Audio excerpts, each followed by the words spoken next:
Hi guys, so I did want to come to you today with pet peeves or things that you don't like in a relationship that you can either put up with or it's a deal breaker.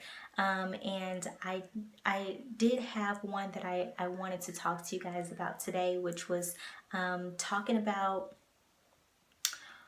what in a relationship, how much space is too much space or what is not enough space. Okay, when you don't have that opportunity to actually get away from your partner when you need to, when you guys do need to have space and time alone to actually think about different things and think about different situations, especially if you guys are in or if you're having an argument. So I did write down a couple of different type of partners you may have.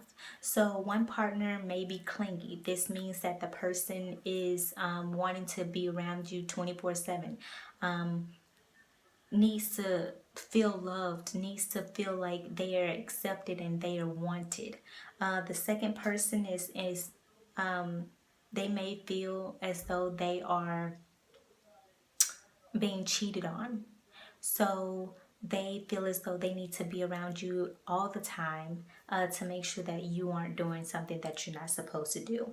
And that's actually a no-no, because that makes a person go into the opposite direction, more so than staying with their actual partner and being able to actually work things out.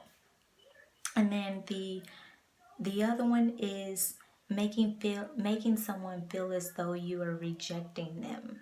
Not that you're cheating on them or anything like that, but it's just they feel as though they aren't the type of person that is that takes rejection good, because they probably never experienced rejection. They've probably been in a position where people have always wanted to be with them. And you're the type of person that is completely different and they're not used to that. So they don't know how to handle that. They don't know, like, in their brain it's just going off like, oh my gosh, like in panic mode. Panic mode has taken over. It's like a distress of fight or flight situation, okay? And they just don't know how to handle it. They don't know what to do. So they react by trying to stick to you like glue. And they think that they are making the situation better by always being around you, making sure that you are in their sight. But in reality, they're actually making the situation worse, whereas actually pulling you away from them more and more and more each and every hour, each and every day. The person also might have self-esteem issues along with feeling rejected. They might feel like I'm not wanted anymore, and they're trying to figure out, okay, so how am I able to actually make this work for the long haul, because I don't want this person to leave me. This is probably my first or second relationship and I'm still new at this. A lot of people that are actually new in relationships, they don't know how to act. They don't know how to react in certain situations because they've never had that experience before. So for them to have low self-esteem is just putting more of a damper on them, because they feel like, okay, I finally found somebody. I finally have someone that actually wants to be with me, wants to talk to me, wants to go out with me, hang out, and all of different stuff. But here I am at this point in time where I don't know how to do any of that. I don't know how to love them the right way. I don't know how to do this and that and the other, because I've never been in a relationship. When you give too much space, that makes your partner feel as though you're cheating.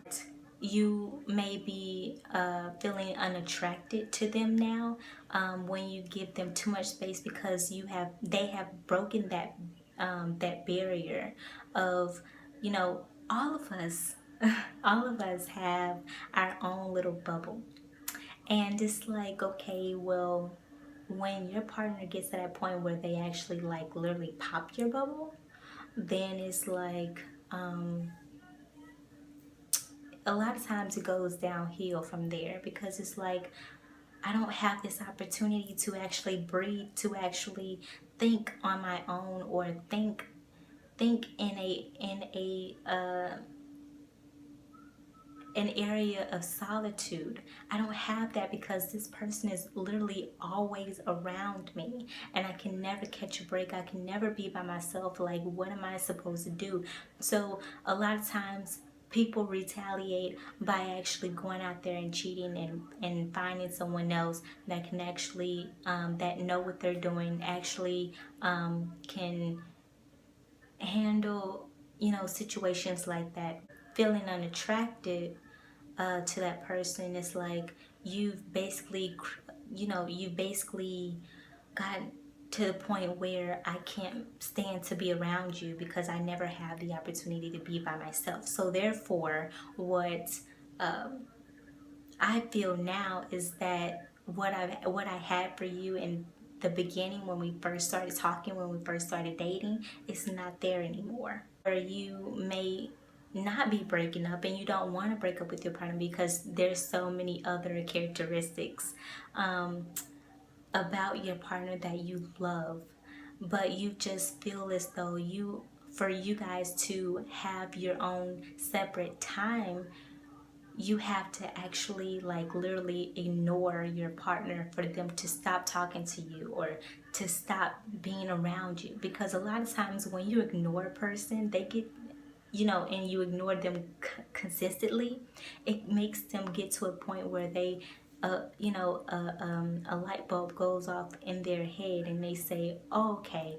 this person obviously doesn't, either they don't want to be bothered right now, or okay, I'm gonna give them some space because they're obviously upset about something, and and it's basically irritating me. So I'm gonna go into one room, stay to myself, and then they can do the same thing in their own area. So a lot of times that can actually be good or bad. It just all depends on like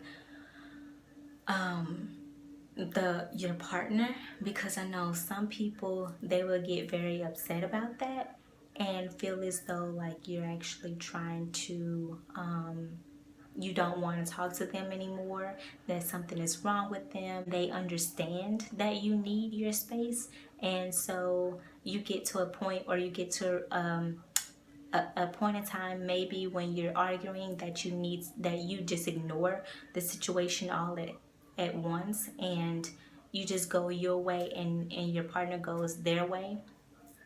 So it's all different ways of actually looking at it, and seeing what's truly going on behind the scenes. A lot of times I say that it is best for you to know who your partner is. Truly get to know and understand your partner's actions. Be very observant before you get into a relationship, because it's terrible to see and know that you just, went and, just got into this relationship, and it's horrible off the bat.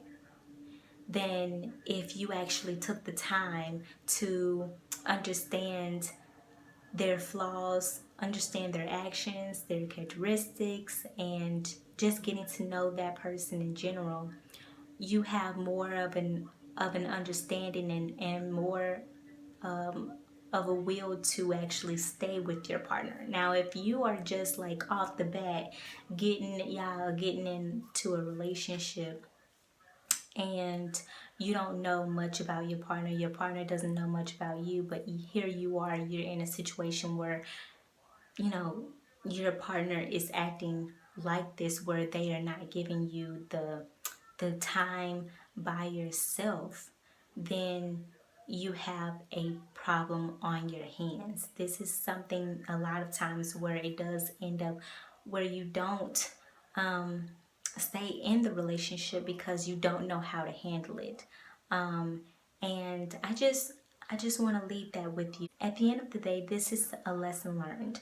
And the next time you have the same situation, please, please, please get to know your partner first before you actually get into a relationship with them. Talk to them for a very long time before you get into a relationship. And actually staying in under the same roof with someone, you can definitely tell how a person acts, because things like everything is loose. Things are truly changing, and you get to see all of what all of their skeletons, everything that has been swept under the rug, and been placed in the back of their minds when you guys were actually like just, you know, casually talking, or just, dating and talking. Things change, so just be aware of it. And yeah, and take time to actually think about that, and don't rush into anything. You have all the time in the world.